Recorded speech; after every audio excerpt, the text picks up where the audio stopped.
चिला जी गुरुजी गोरी जी कहत रहो पीला भूखा लगियो सोन चिला जी गुरुजी चुप गोरी जी कहत रहा मारे छोड़ दे अबे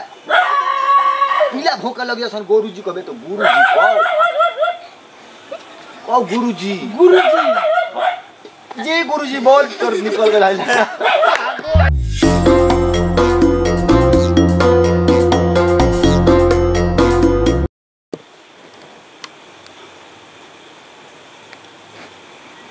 चिला जी गुरुजी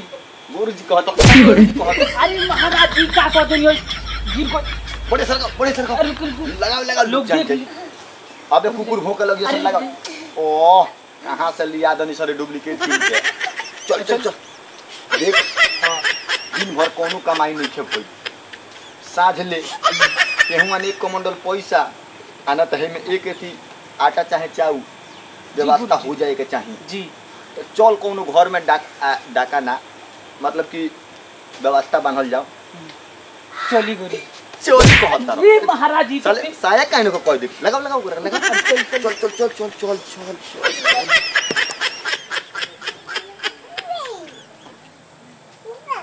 चिला जी गुरुजी रे ही घर में लगत कि हुब्बा बानू बुलाओ जाओ बुलाओ के चल तो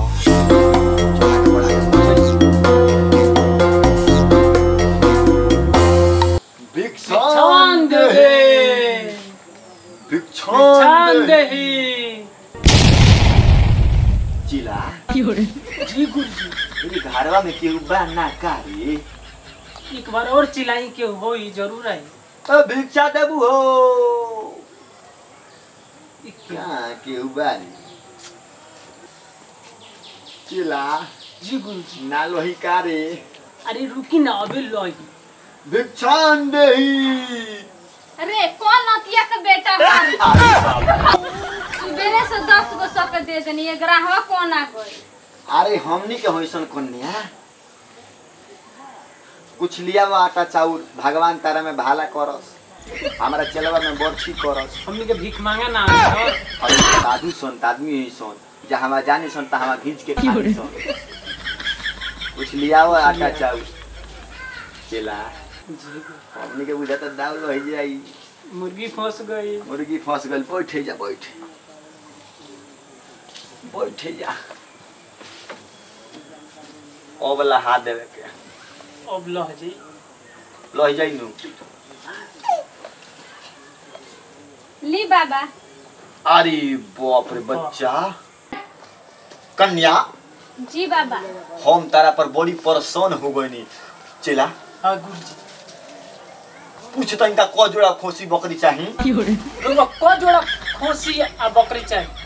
नहीं बाबा हमरा खोसी बकरी ऑलरेडी 2-3 गो 1200 2-4 गो बोका दिवा दी सो नहीं बाबा कोनो आशीर्वाद दे कि हमनी के जिंदगी खुशी खुशी बीतो हां अब के लायक बात भइल बचेला दे दियो आशीर्वाद ये चेला जी गुरुजी एकरा लगे ढेर पैसा बुझाता बा तनी और कुछ मारी आए और कुछ डायलॉग मारी अब डायलॉग मार तनी ऋतिक रोशन वाला देख पूरा पैसा बोरा में आके झहर बोल हां उहे मारी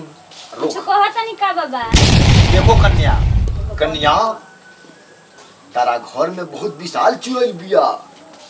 आही बाप ए बाबा कोनो उपाय करी ओकरा के घर से भागाई भाग जाई एगो उपाय बा एक काठरा औरी चाउर लेबू नु तो जल्दी भाग जाई ओकरा बाद हटा देम सब तो जल्दी जा लेके आओ ताले हम मंत्र बात तनी कारी बाबू हां ओ तारा चला जी गुरुजी आज लोही जाई चाउर काठरा लिया दी हां ओकरा बाद मांगल ले कम से कम 5000 रुपया 5000 आ तब हम के चल के खाई ले मीट भात ठीक बा चल ए जजमान जल्दी लिया हो हमनी के जाई सो ली बाबा अरे बाप रे तो हां दो है ना तो आई क्या करता हूं इतना तो बिछा दिया ना रखो जल्दी रखो आई रुको इतना तो भिक्षा दिया ना का जजमान आया मन छाल खा हमरा घर बनल अरे माने हमनी के इतने ले ले बनी सो हमनी के सन्यासी नु होइसन संत आदमी होइसन एक हो बोरा ले सन्यासी वाला भी तो जे कर घरवा में ओकरा बाल बच्चा रखे सब बता लोग तो उ लोग का बच्चा का खाई चुप रहो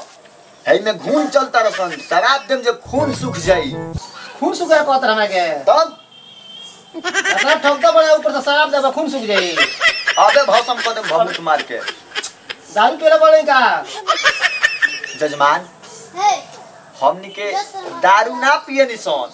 हमनी के गांजा मारे निसन हम हजमोला जी के भक्त हई हजमोला अरे बम भोला जी के भक्त हई हमको तो हजमोला कौन भक्त देवता हम जजमान तेरा घर में चुड़ैल बिया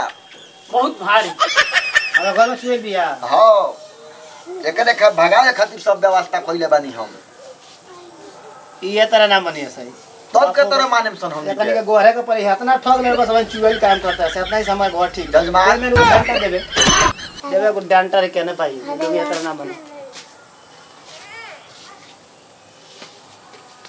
तू पागल आइल बाड़ू इतना भिक्षा दियाला इतना भिक्षा दियाला रुको